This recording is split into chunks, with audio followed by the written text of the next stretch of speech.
Hello there. Yes, welcome to SQ Webinar Live.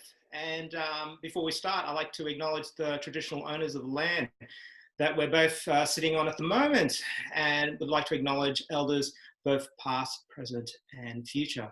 And here today with me, we are graced with the presence of Aaron Faso, who is currently up in Cairns. Aaron, how's things going up there, mate? Good, Bola. And thank you for the invitation. And I too want to recognise the traditional owners of the land that I am broadcasting from, the Gimwai Wallabara Yidinji people. Wow.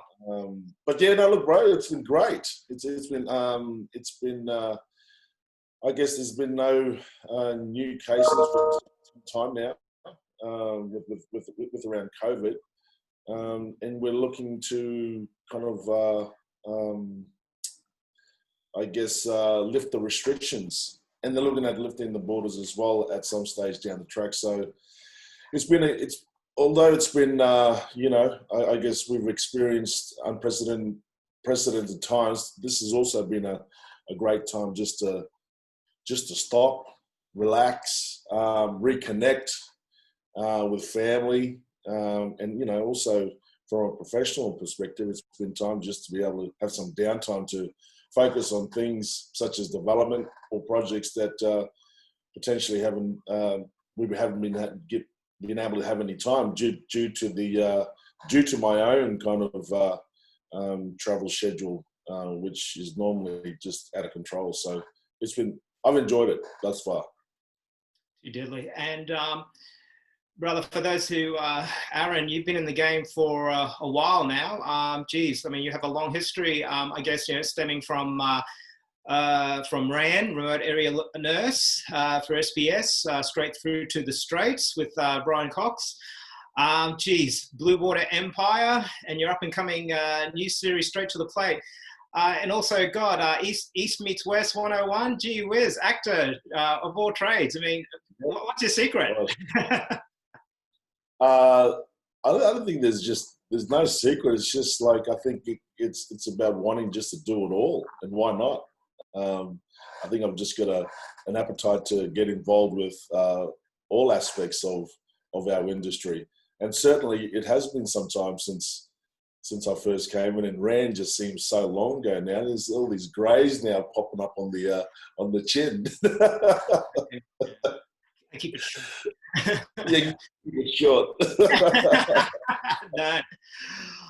Brother, now look, we actually go back a while now, because we're both ex Cairns boys. So let's flip the script. So I'm guessing like years ago. So you grew up in Cairns. I mean, the fact that you're still operating from the far north Queensland, your business. Could you maybe take us through maybe the early years, like growing up in Cairns, and what did that look like? What was the landscape like at that time anyway? Oh, look, I think, Cairns was it's such a great place to grow up. It's vibrant. We grew up playing footy, but also it was like culturally, it was really vibrant as well in terms of there was a strong Aboriginal and Torres Strait. I mean, it's still very much so a strong Aboriginal and Torres Strait Islander community in Cairns and far north Queensland. So I remember just being really culturally engaged through my upbringing. A lot of family kinship connections and also being surrounded with family. There was always a lot of family engagements. And I think, but through school, that was always, I was always playing a number of sports on any given weekend. I think on a Friday I'd be playing, rugby union. On a Saturday I'd be playing rugby league, and on a Sunday you'd be playing Aussie rules. So it was just jam packed, and then moving, as I got older through into teenagehood. As a teenager, was also got involved with boxing, martial arts, and all that kind of stuff. So the week was always packed, just with activity. And if I wasn't doing that, I'll be involved in some sort of cultural performance or group as well.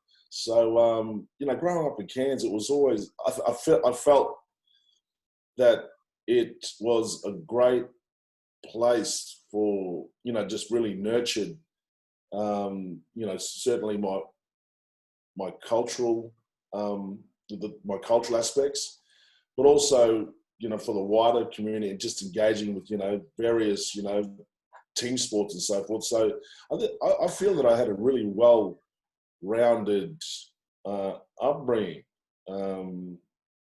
So look, I'm really thankful for that. And I think that also, that's, I think it was a great platform for me, entering into the industry. But in saying that, I had no, it wasn't something that I grew up saying, I'm going to be a filmmaker, I'm going to be an actor. That, not at all. I was set on establishing a rugby league career. Because rugby league was, rugby league is it's a religion up here in Far North Queensland, and it's a rugby league stronghold, as well as Aussie rules as well, AFL. But as I grew older, and certainly around 13, 14, I switched full time towards rugby league, and was set on establishing a rugby league career. But that didn't happen. But I certainly had a good crack at it. But I think in my younger and formative years, I could be so easily distracted. So, and I think the bright and pretty lights of Sydney were far too distracting for me to give the attention and focus that perhaps my former NRL coaches wanted of me. So, but anyway, I think the way that it's panned out, it all makes sense in terms of the big scope of things, in terms of as a storyteller, and this is something that when I look back, this is the path that perhaps I was always on anyway. Rugby league, first and foremost, gave me a vehicle to explore, Sydney, explore opportunities, move away from Cairns. Because as soon as I turned 17, I was like, I'm out of here, man, And I booked that ticket, and and I was in Sydney, and smack bang. But that was a smack bang cultural shock in itself. You're going from a township of, I think the township, the population here was probably only 100,000, maybe back then, or maybe a little bit less.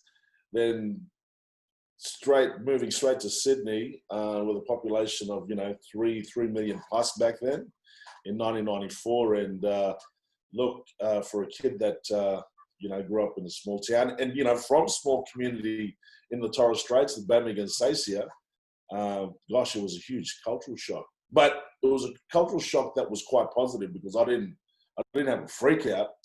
I think I was like, ooh, man, there's lots to discover down here. What's down this street? What's over here? So it was. So I was like a kid in a lolly shop, man. When I got to Sydney, hence why perhaps I spent more time away from the training field than I did. I think I spent more times in nightclubs than I did in the training field. I think, speaking of nightclubs, I think I met you in Magnums that time up in Cairns. Hey man, and I believe we were probably only about 13 or 14 back then. No. See, I gave you away then, because you tried to smoke me. You tried to smoke it, and yeah. What the hell were you doing in there? I'll tell your mother on you. Let's make it about you. Oh, brother. Okay, so the leap, the jump from that vehicle. So you're playing footy, because most blackfellas, we're deadly, we're skilled, act, sing, dance. But I guess what was the turning point? I guess what was that leap into the film and TV industry? Because for me, I remember you did a lot of stage productions too. You did the boxing one, you did that before you started translating onto screen. If you want to maybe walk us through that. Yeah, I think, look, I think because, I mean, I was always, even in Sydney, you know, I was always in Sydney. I mean, Sydney, I mean, I've got to put Sydney into context as well. I mean, it's 1994. It's post the, you know, year of Indigenous, you know, peoples, the Indigenous culture.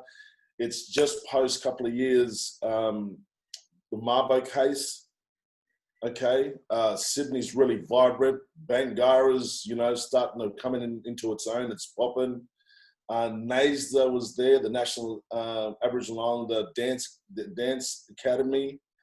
I found, I landed on my, actually, you know, it was great. I landed on my feet in Sydney, and I initially, I was initially going to study Indigenous health, but realized really quickly that you can't do much on ab study, man. Study. by the time you pay your rent, it's like, hey, I've only got enough to eat 2 minute noodles, like until the next fortnight. So I decided, you know, 6 months in, I said, man, this ain't working. In terms of, you know, trying to manage the football and we weren't getting much money too, because I was playing the lower grades, and so, you know, I needed an income stream. So I was lucky that I ran into Shawnee Chilbra. We first met in '94. Shawnee Chilbra and I meet in '94. We hook up, and he's doing this set on Koori Radio. So lo and behold, I go and accompany him. I get on the mic and we start riffing, and then not too long after that, a job offer comes. So I start out in radio broadcasting, and I start beginning to, you know, go down that line.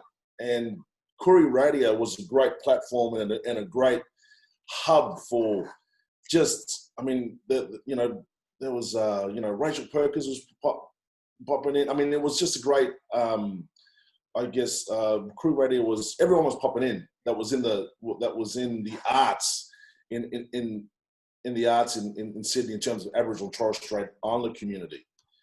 And I thought, and it was also a great place for, you met all the social activists as well, you know, from everyone from that were I guess around and established the, you know, the Tent Embassy and to right through until, you know, the Mabo case. I mean, you had really strong activism in New South Wales and particularly in Sydney. So I started circulating around that, and, you know, met Chuck Mundine and the Mundine family, and they took me under the wing. So it was a time of, you know, just exploration, and it was a time of, you know, meeting new people, but also really getting the vibe on what was going on in Sydney on an Aboriginal and Torres Strait Islander perspective, and, you know, what was happening in the social movement as well, and the social justice movement. So I got caught up in all of that, and also and it also gave pathways and interactions into, you know, what was happening on the arts movement. So, you know, the Bangarras, the you know, and I moved in with Auntie Christine Anu, and she's about to pop too. She's coming through. So it was a really, you know, we're going to all sorts of events, you know, Sydney Dance Theatre events, to, you know, I'm getting my head around Belvoir and the theatre and the Sydney Theatre. So it was just a great time of exploring just this new world. And I'm going to put it all in a nutshell. So come around, you know, and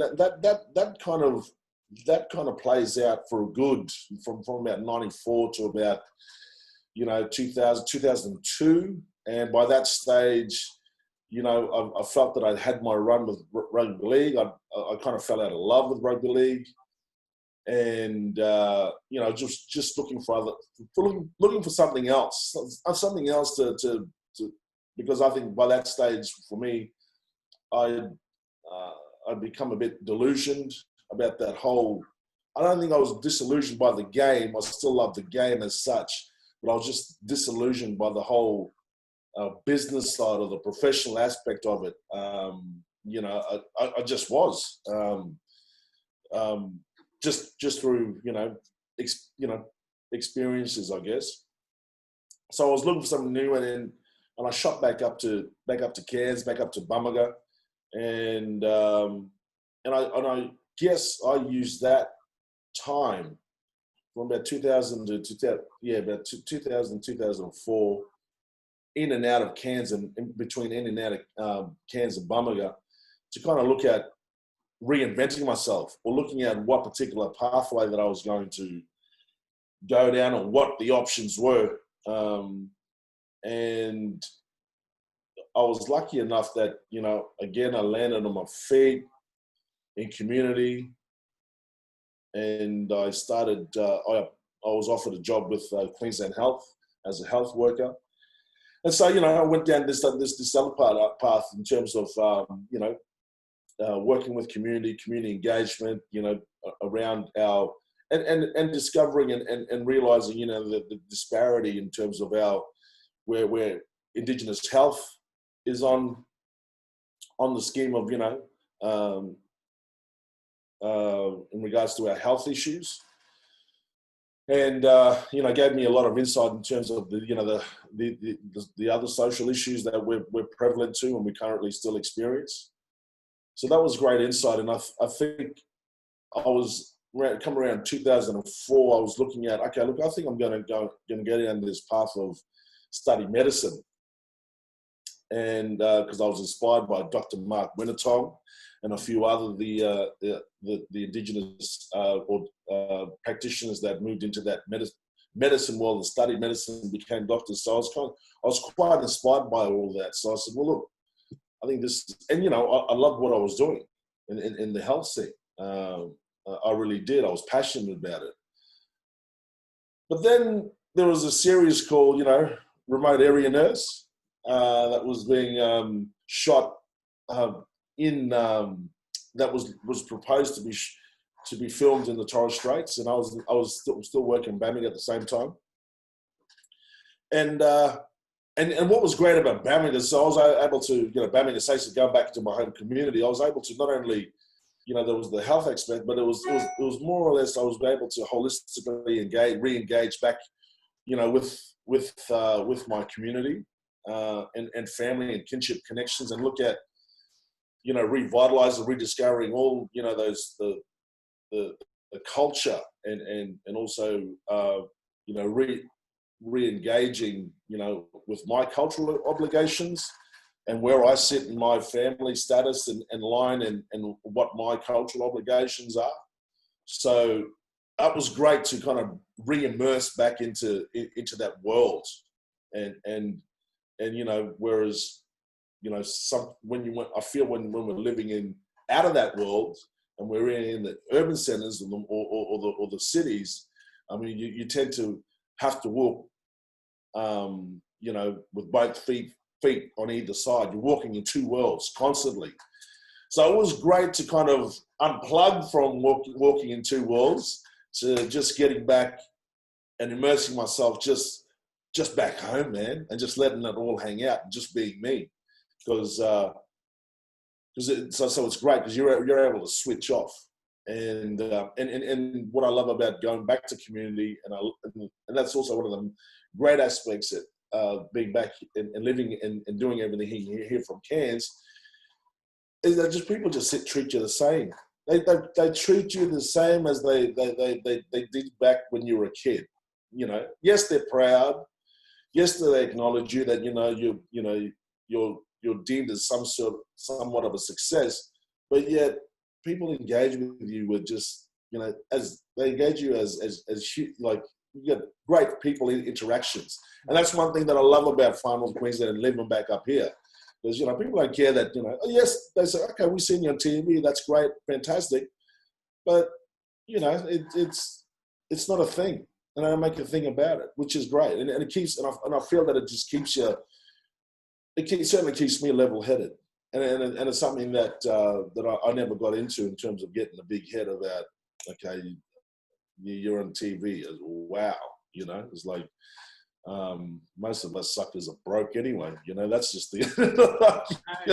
I'm only joking. I'm only joking. No. But yeah. Sorry, Bob, just got to ask, I've seen a whole bunch of deadly names here who's listening in at the moment. That's great.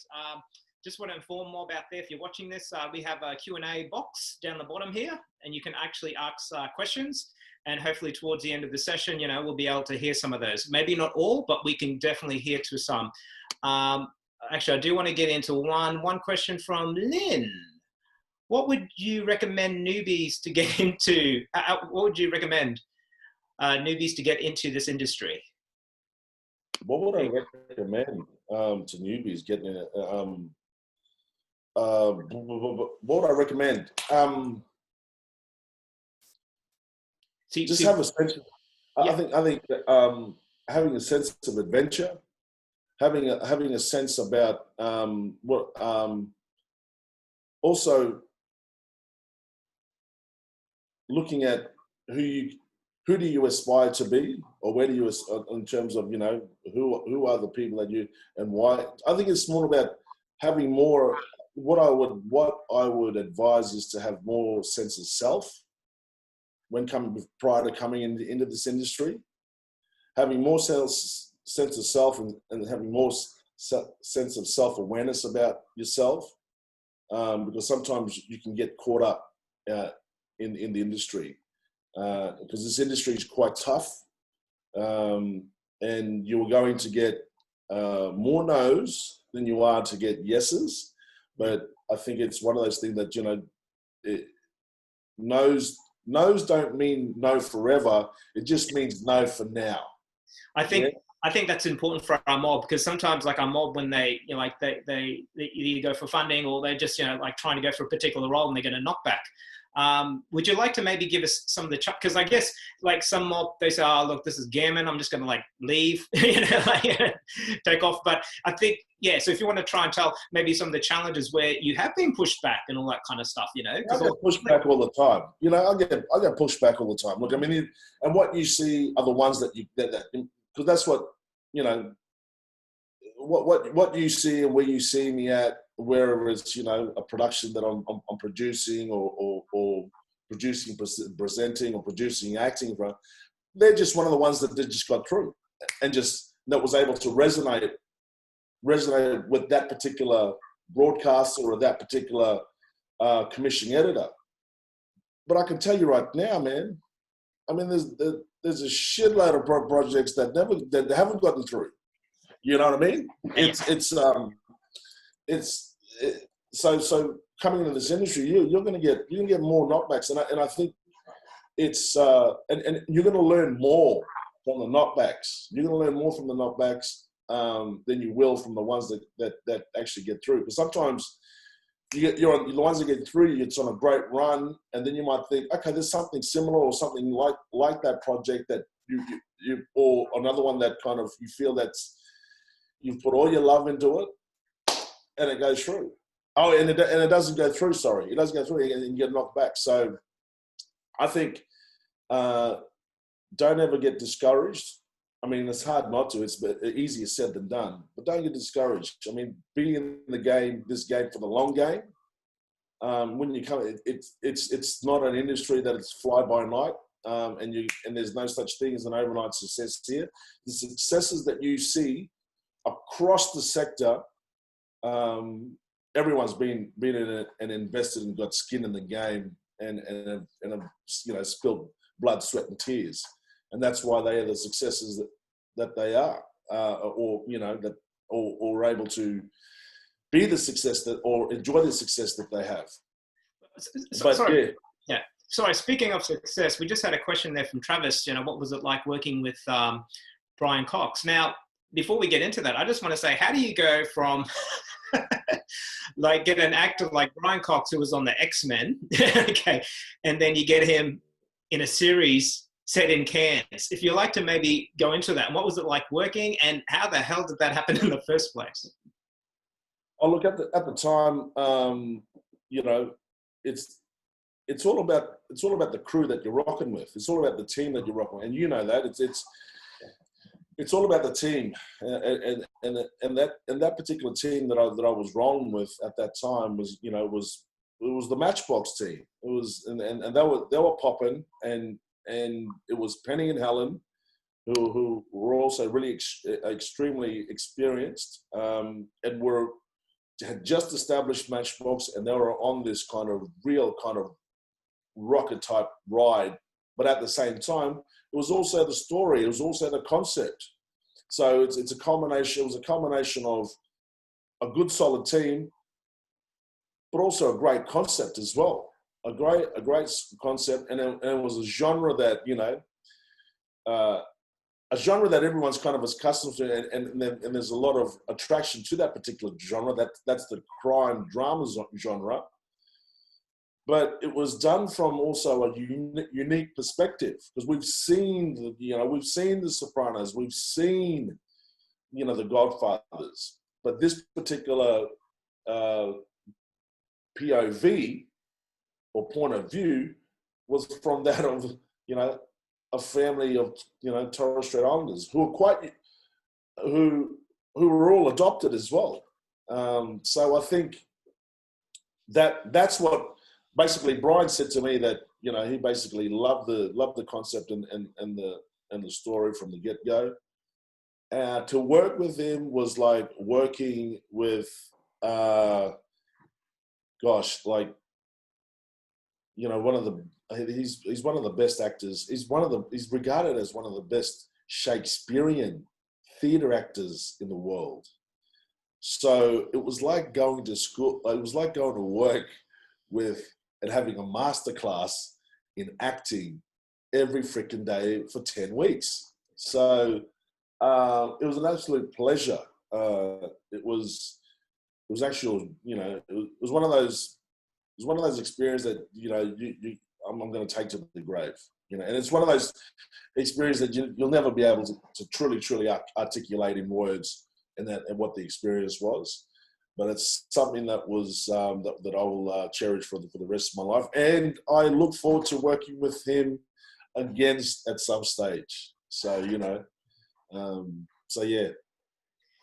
Speaking of working, so you've kind of done again, how you were talking about working or walking in both worlds. I mean, you've kind of like, obviously from a performance actor point of view, but also you've been in the producing. So when did that kind of started transitioning or whatever? And I guess sometimes it's tough. It's like you're spinning plates and all that kind of stuff. So when did you, I guess if you want to talk through that, you know, when did that kind of occur to you anyway, that you wanted to get into producing and telling stories? Pretty much at the same time that I came into acting. Because I realised when I moved back to Sydney that, you know, there wasn't at that time, and to a degree at the moment too. There's been a shift, but certainly back in 2005, there weren't many or any roles for Aboriginal Torres Strait Islander actors. So you can just imagine it, right? I've just come off this great ride with. Working with Susie Porter and Bruce Spence, and, you know, we're in the Torres Straits, and this is fantastic. And, you know, because, you know, when you get in that production bubble, like everything just seems so, 100% like good. Like it's, and it's when you're in that production bubble, it's like, life could not be any better than this. But then it goes pop, you rap, it goes pop, and you go through the blues going, damn, I just want to experience that again. So that's where the addiction of that production, or wanting to get into production again happens, right? So I was hit by that experience. So I just wanted it again. I wanted that adrenaline rush again of being on set. So I was on the chase now. So I was taking that, and I come down to Sydney, and you can just imagine, you know, like, that was my first, I didn't know what the hell I was doing. I mean, that was my first experience. And, you know, regardless of having all those stage or cultural performance experiences throughout all my life up until then, it doesn't prepare you for film and television. You know, to film and television is another different game altogether. And I certainly didn't know anything about, you know, auditioning and preparing for auditioning at the time, because I hadn't studied. when I look back, I crack up. I wish there was a camera on me, man, for all the experiences, because it'd be one of the most funniest things, because how you just have those real life moments, and they're just so comedic. And I had so many comedic moments, walking the pavement, going from audition to audition, in the early days coming into the industry. And I sucked, man. I absolutely sucked. I actually sucked at auditioning. It was terrible. I was freaking terrible. I was like, and when I look back, oh my gosh, like there's I just laugh. Sometimes I just catch myself laughing at myself when I think about those days back in Sydney. But I also knew, and this is pre-Rand. Rand hasn't even screened yet. Man, nobody even knows you, who the hell you are. It's like, you're rocking up, it's like, yeah, are you here for the part? Yeah, I'm here for that McLeod's Daughters audition. It's like, yeah. Which always kind of irked me about McLeod's Daughters. It's like, man, they didn't have a black fella ever riding on a horse in McLeod's Daughters. When you think that, anyway, I'll leave that alone. I was going to say something, but I won't. But yeah, I guess the transition from into producing, because I realized really quickly that, there are not many roles. This was so new. I didn't even know who in the zoo in the industry was. I didn't know nothing about the industry. I came in blind. Yeah. Did no research, nothing. Zip, nothing. I didn't knew stuff that we'd seen, on the cinemas in those days, like the Spielbergs and, all Spielbergs and the what do you call it? What's that director? Now it's gone too. I'm having a senior moment. But anyway, but I wasn't familiar about our own industry, so I didn't have any real kind of gauge or concept. I mean, I did, but there was nothing that really kind of stuck out from me. But anyway, here I go. I step in the industry, but I stay in contact with Penny and Helen. They were great. That was really lovely with in terms of being that. They were like these. They're my industry mentors, and so they kind of I was able to lean upon them for their experience, and I knew very early, right there and then in Sydney. I think I was about 6 months into it that I knew back in Rand that I wanted to create more Torres Strait Island stories, and I knew. In Sydney, certainly in Sydney, when I looked around, there's not enough roles, or there's no roles at all. So perhaps I go set up my own production company, so I can create, more stories from my region, and then I can cast myself as the lead.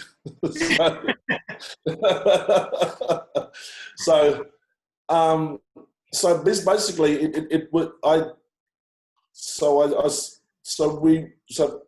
went to Penny and Helen, and we spoke about setting up a production company, and we did. We set up a production development company, and that's when I pitched them the idea for the Straits, and that's when we came up with the concept for TI Taxi, which was a comedy series, which is still in discussion, but yeah. So basically, so whilst acting, I started developing, and started looking at, I started reading scripts. I started, really kind of immersing myself in production, and that's where that whole kind of, I guess, lesson in the study of the industry kind of commenced.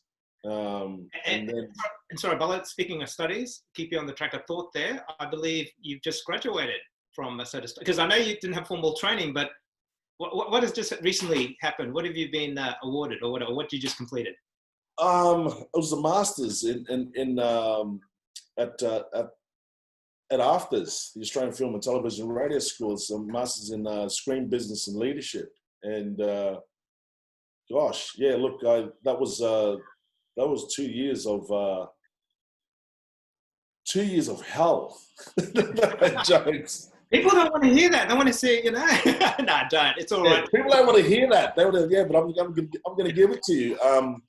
No, when I say hell, I think because of over the years of just the momentum in the business has grown, and we're developing and creating more production. So I'm time poor. I'm time poor. Period. The fact that I live in Cairns. I mean, prior to the COVID thing, the pandemic, over the last 3 years itself, that I was only spending 50 days back in Cairns. Yeah. So I've been spending more time in the air, in hotel rooms, and in Virgin and Qantas lounges than I actually was in my own room and bed. So I guess then that's why this has been a bit of a reprieve. In terms of the COVID and a bit of downtime. So I guess with all of that, it's what was the question again, man? No, we're just talking about studies or whatever. Oh, studies, yeah. Yeah. So the balance, balancing all of that, and because I've been so busy, like it was juggling studies and the commitment of studies, and I'd already been through once. I'd been through, and it was Neil Peplow, the CEO, at Afters, tapped me in the shoulder and said, "Hey, dude, you need to come and do this. This would be great for you." And I was like, "Yeah, look, I'll get involved," not understanding what the actual level of commitment was, and having my own, commitments across, various projects, and also my in front of cameras commitments, like the acting commitments as well. So I was just juggling all of that stuff. So yeah, it was a juggling act, but it's something that now on the other end and coming through it, yeah, I'm really proud of it. I think it was because it was a course that because when I first attempted, my first attempt, I had to defer and just bum out because I was just too busy. But I didn't grasp in terms of what the commitment or the expectations around the commitment were. I thought I could just come in and do my thing and and it was all industry. It was all industry kind of aligned, but yet you needed to have, you had to have class time and all that kind of stuff. So I wasn't aware of it. So coming back again, and whenever something like that happens to me, if I get a knockback, or if the first time I try it doesn't, that I don't succeed, that's like throwing a red rag at a bull, because then it's like, oh, we on now. You just pissed me off. It's like, so it just makes me even more determined. I'm more determined to actually succeed now. So I guess regardless of the commitments that I had, I was going to do this. I was going to make the time, regardless if I had to stay up ridiculous amounts of hours without sleep to actually complete assessments, but still be able to engage and drive the business. So I think for me that kind of gave me a sense of what I was actually, what I was actually made of. It gave me a sense of, gave me an insight in terms of, how far I could actually stretch myself. So I wouldn't recommend it to. I wouldn't. I wouldn't recommend it to. I mean, just the way that I was, how I actually balanced everything for 2 years. For 2 years, I wouldn't recommend that stuff, because it'll probably end up killing yourself. Just because of sleep deprivation and just just going through all that stuff. But certainly on the other end of it, I mean, it was it's so gratifying, and I'm really proud of that experience. I'm really proud that I passed and passed successfully, and I recommend that particular course to anybody that's in the game. It's just a great insight it gives a great insight of self. But also you're able to unpack, various current business models. It gives you, it gives you kind of, you're able to engage with actually professionals that are industry regarded, highly, highly regarded by the industry, and you're getting on the pulse trends of the industry, both domestically, but also globally as well. And look, I think it's just a great course for anyone that's really looking to, I guess, for anyone that wants to, have a thumbprint or a footprint on the international international marketplace. So, and also the domestic marketplace as well. So, I highly recommend the course. But look, and I'm one of very, very few in my family. There's only about a handful of us that have completed tertiary studies. So and that's another story. But really really proud of that. That I'm able to come through and successfully pass that school course. So, Aaron, you're listing quite a lot of achievements at the moment, brother, and we're really proud that you got your master's there. I guess the next thing is, especially with achievements, I mean, you're recently and the yet to air Straight from the Plate, your new series that's about to come out shortly through NITV. One of the things that we do want to, and this is going back to one of the Q&As here, talking about collaboration and what has that been like, especially when you collaborate maybe with non-Indigenous production companies out there. If you maybe want to just talk us through, was it challenging? Was it good? Would you recommend? Or was it gammon? Nah. Just tell us about that collaboration anyway. So especially with that series. Yeah, look, I've been, from my experience with collaboration, I've been extremely blessed. Because I've had really, really good experiences, positive experiences with collaboration. But that's not to say that it was. I think collaboration is also a great way to, I guess, give our non-Indigenous counterparts an insight into our world and from our point of view, our perspective, from our POV. So I think if you look around, that's what our industry is. There's no producer ever kind of works alone.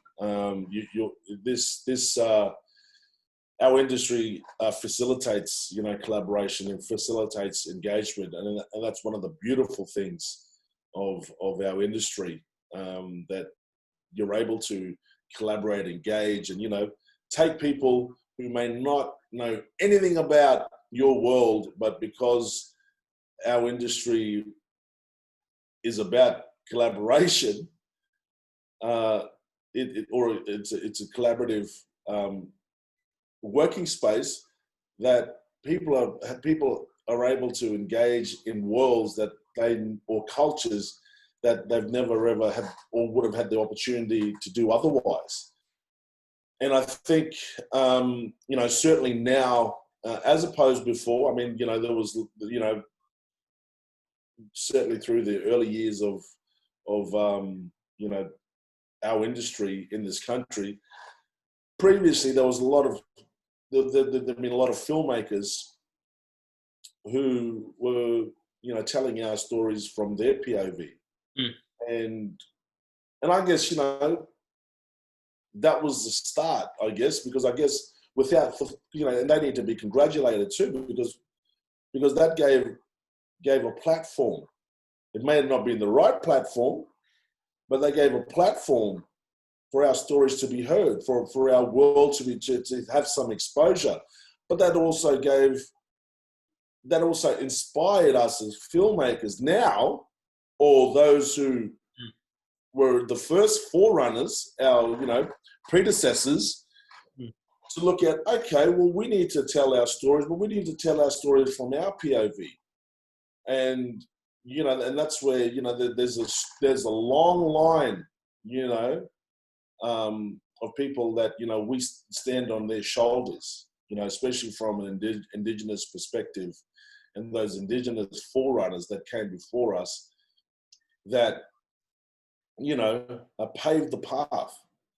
And also for those non-indigenous counterparts that wanted to collaborate and then set that benchmark in terms of how collaboration should look.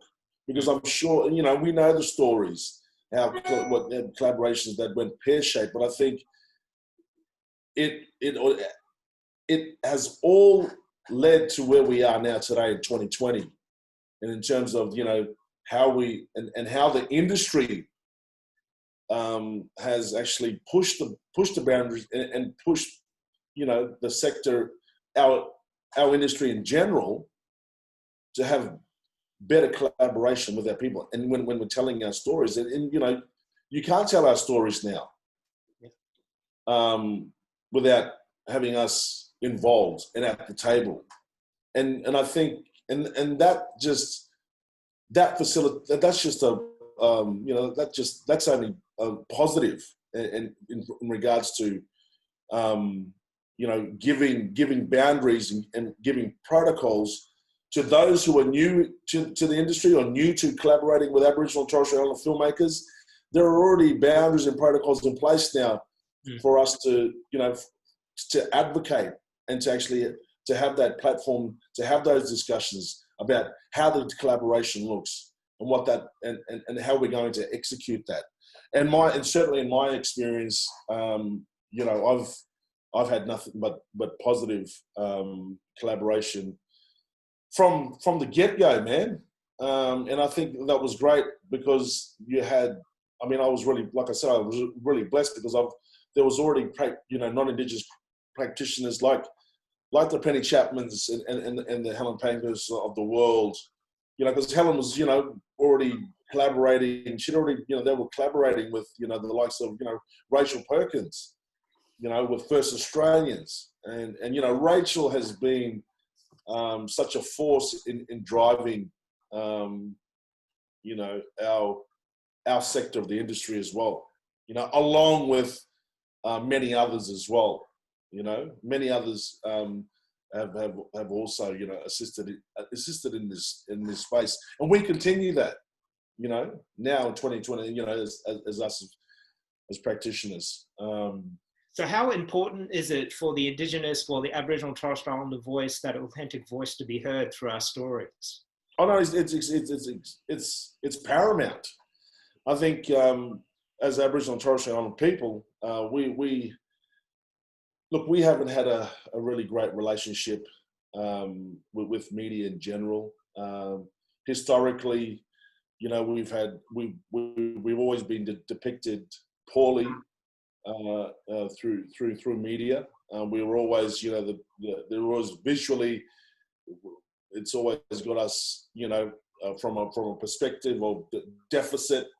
We're fringe dwellers, we're alcoholics, we're jobless, we're, everything that's kind of, negative. That's how we've been perceived historically through media, whether that be print media, whether that be early days, film and television. And it also goes back to positive imagery. There's it is so vital. It's so important to see ourselves in such in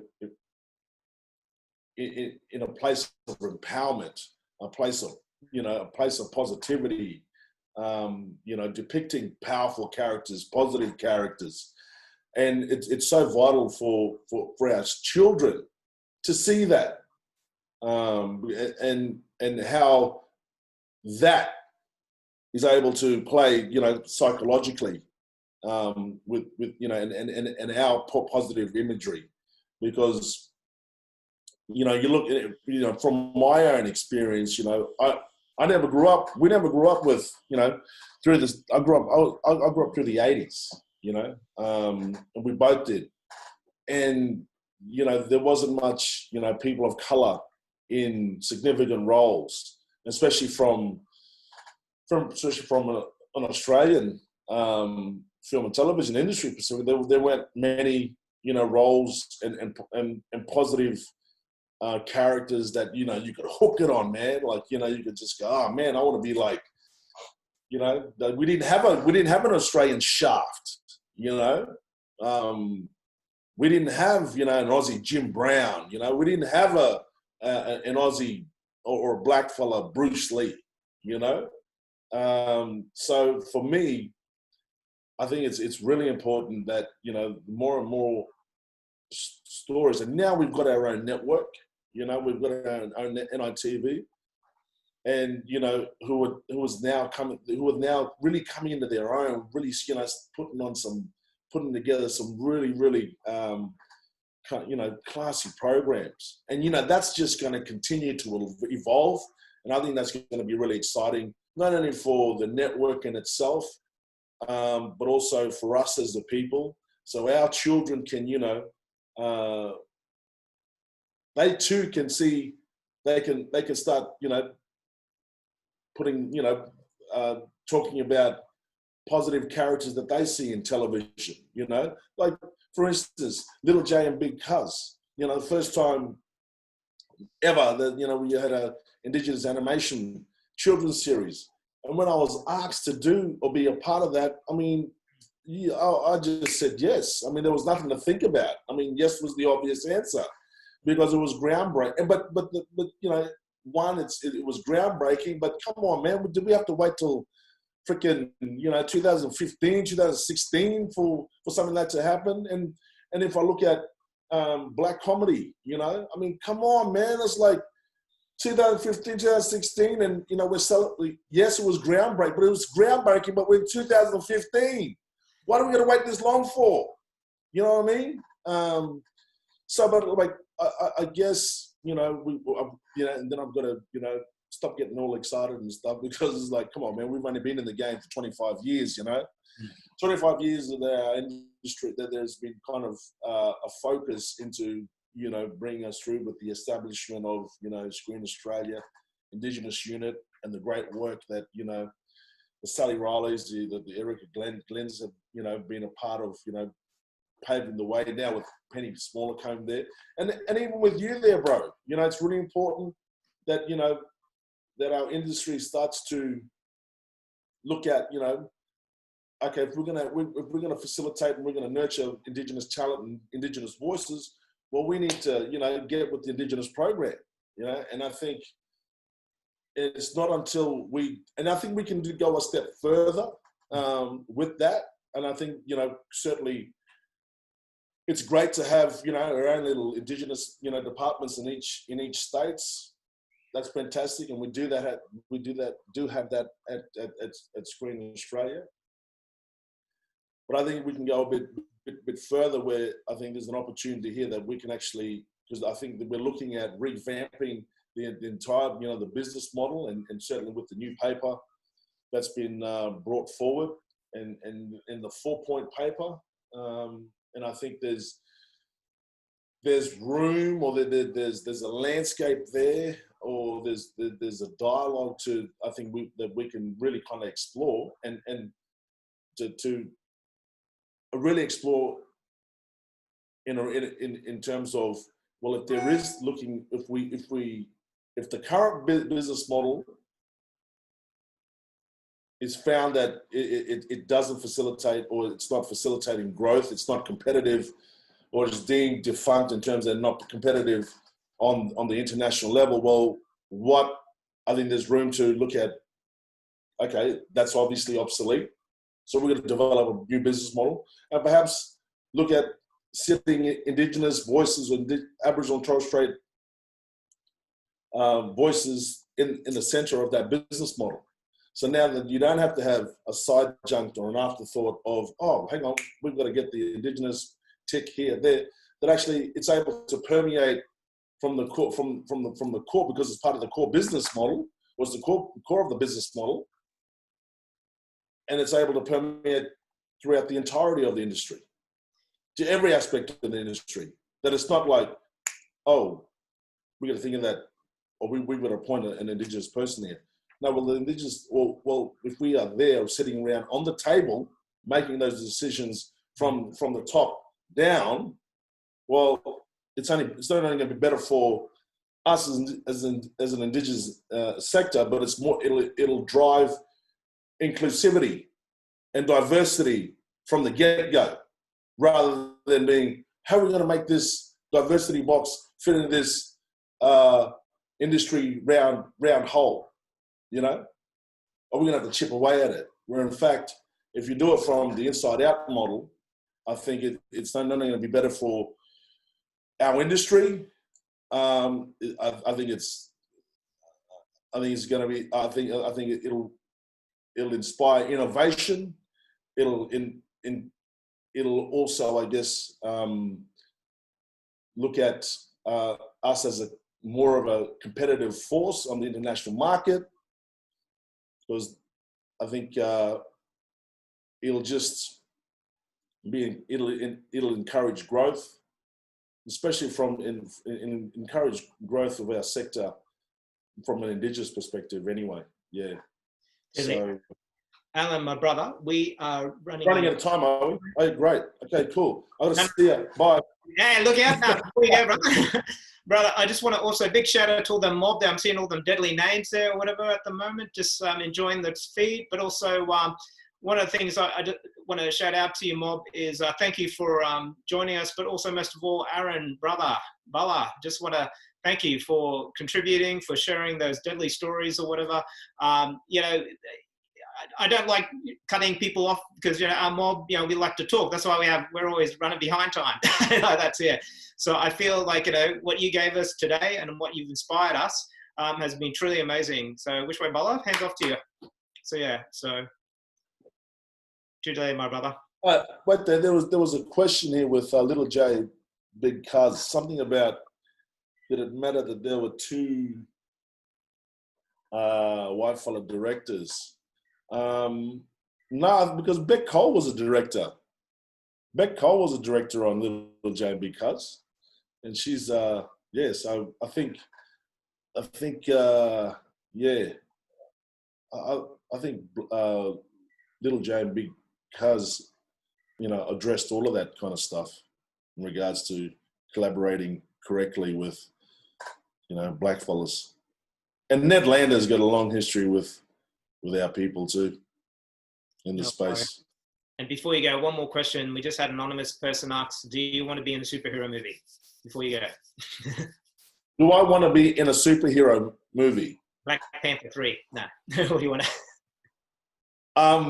No, I'm gonna make my own superhero series, and it's gonna be called Super Aaron. No jokes. On that note, we better leave because, you know, it's going to start going downhill from there. But which way, Aaron, thank you so much. I'm Douglas Watkin from SQ. So thank you very much for joining us, mob. And Aaron, we look forward to seeing Straight for the Plate. That's coming on NITV. And oh, yeah, we didn't talk about that, did we? Frank? I talked about other stuff. Shit. That'll be for the next one. All right. Sorry. All good. Thank you so much, Aaron. And thank you so much, guys. Thank you. All right, man. Ciao. Wow, yeah, well.